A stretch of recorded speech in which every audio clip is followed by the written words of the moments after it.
and we're extremely pleased to be joined right now by His Eminence. Thank you so much for a few minutes. I appreciate it. Happy to be with you. I remember your father very well, and I remember you somewhat. You were a great deal younger than you are right now when I first knew your father and the wonderful work in Westchester. Yeah, well, thank you very much. I appreciate it. I'm curious, what surprised you more last week? How quickly the conclave came to a decision, or that they chose then Cardinal Ambrogio, now obviously Pope Francis? Well, I would not say it was too quick, because last time was the same way. Sure. And so usually it goes quite quickly, unless you want to go back to the Renaissance days and so forth. So the speed didn't surprise me at all. What surprised me was that they chose a man who was 76 years old. Yeah. However, if he had been 66 years old, I think that would have been a slam dunk. You need only one voting. Nonetheless, I know him very well. He and I became cardinals together in 2001. And as you recall, 2001, we had the great tragedy of the World Trade Center. And I spent day after day down there in that madness and in that horror, and then came back and we did 2 and 3 funerals a day, St. Patrick's Cathedral. But 18 days later, I had to leave to go to Rome to be in charge of a synod of bishops. It's an international meeting of bishops. Several hundred were there. I sat next to Pope John Paul II for this event, and 18 days had been really among the most difficult in my life, perhaps the most difficult in my life. So when I arrived in Rome, I gave the opening address, and I think anyone could look at me and see that I was not at the top of my game. And a man whom I had never met, Jorge Bergoglio, a cardinal who had become a cardinal with me, rolled up his sleeves, and with my pre-secretary, Monsignor Mistacholo, and with the now Archbishop de Noia, who was a seminary professor at that time at St. Joseph's Seminary, just became part of our team. We worked from morning to night, and we had a lot of work to do. There were 6 different language sections. And by 7:30 at night, you had to have a resume of all 6 ready for the next morning. I could handle everything but German. And Cardinal Bergoglio found a bishop to come in and give us a hand. And we became a team. And this is the most pleasant, unassuming, smart, quiet fellow you'd ever want to meet. And to tell you the truth, it were someone that I had met on the street. Mm-hmm. Just out of the goodness of his heart, because he, I think, looked at me and saw that my hands were filled. We worked right until the end. We got the preliminary report done, and 3 days before the conclusion, I went home, and he gave the final ceremonial statement. But right from that time, I would have to say I had immense admiration and even affection for this man. And so in 2005, I went for the election, and of course the election was for Cardinal Ratzinger, Pope Benedict XVI. At that time, of course, Cardinal Bergoglio was a much younger man.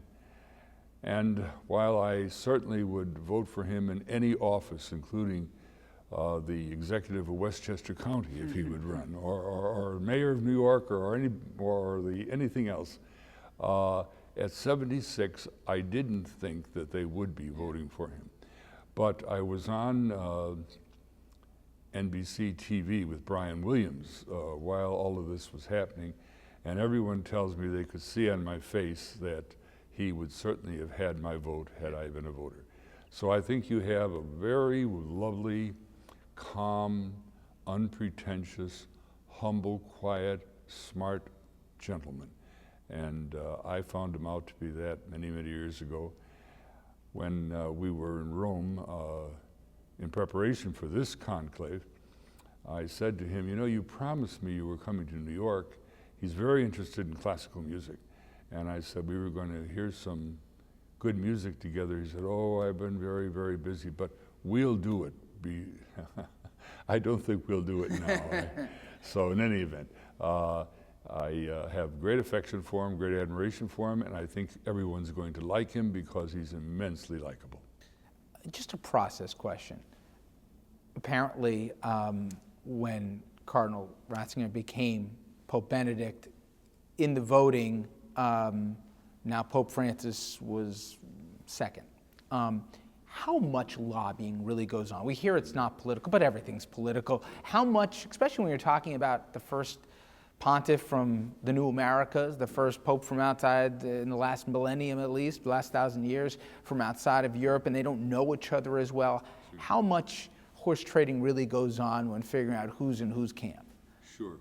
Well, first of all, the reports about what happened in the first conclave are all contradictory. And I don't think anybody really knows except those who were in there. So whatever, I was in there. And quite apart from all of that, how do we get to know one another, all right? I went to Rome on the 26th of February. And on the 28th, said goodbye to Pope Benedict XVI. And I was living, as all the American cardinals were living, at the Pontifical North American College on the Janiculum Hill right next to the Vatican. And we had breakfast, lunch, and supper together. We stayed up late at night talking. We had guests, cardinals, over late at night. Many of us know Rome very well. I lived in Rome 23 years. I'm on many, many commissions. I was back in Rome on business in November, December, and February at the age of 80. You know all the best restaurants, yeah. I'm not, the Cardinal Dolan is that way. I'm not a big restaurant person. Yeah. I laughed when I was retiring here. One of the tabloids said I spent my night in expensive restaurants, you know. And everyone who knows me knows I never went to a restaurant once. Yeah. The newspapers make it all up in case you don't know. And so I'm not a big restaurant goer or anything of that sort. But I assure you that in this process, you not only get to know people, you know what they know about people and so forth. Then you have these congregationes, which is a Latin word for meetings, but a kind of an elegant meeting. They're held in the Pope Paul VI auditorium. The doors are all closed, and everyone gets up and talks and says what they're on their mind, and no one else is in there, and you hear one another. Then there are breaks for coffee and biscotti, and then there's lunch, and there's dinner, and so before long, pretty much things are shuffling out.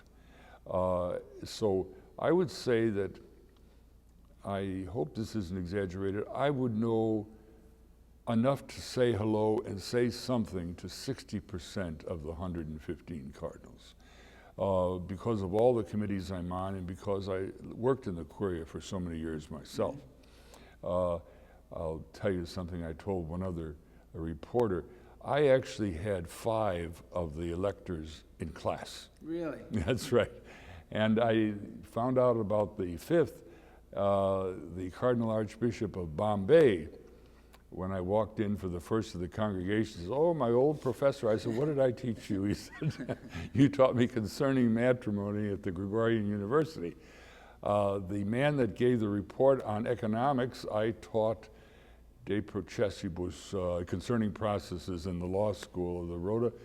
And altogether, I've counted 5, and I bet there were more than 5. So you get to know a lot of people, and things begin to shuffle out, conversations work out, and before long,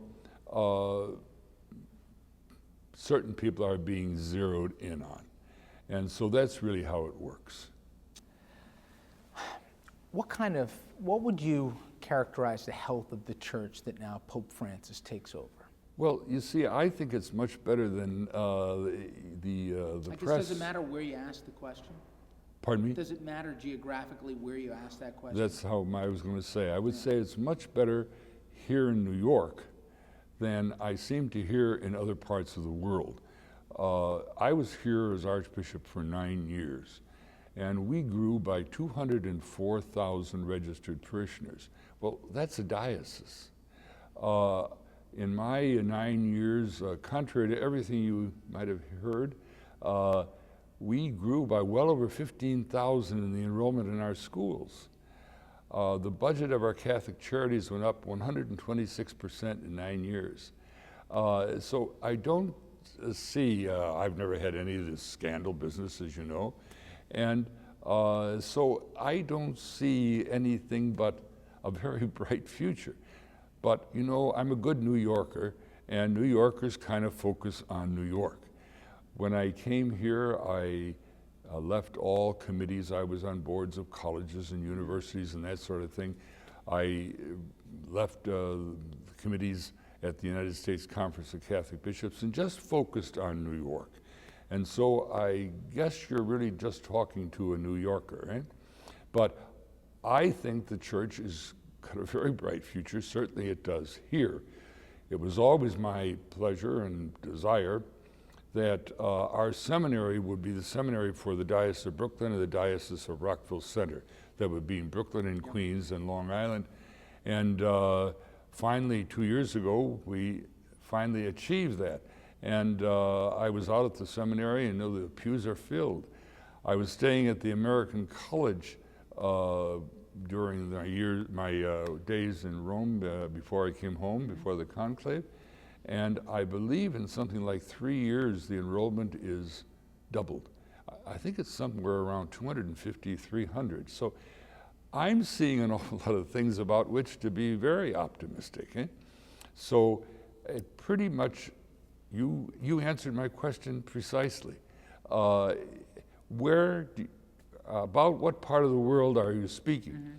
And I'm not so sure that we get a good report in other parts of the world either.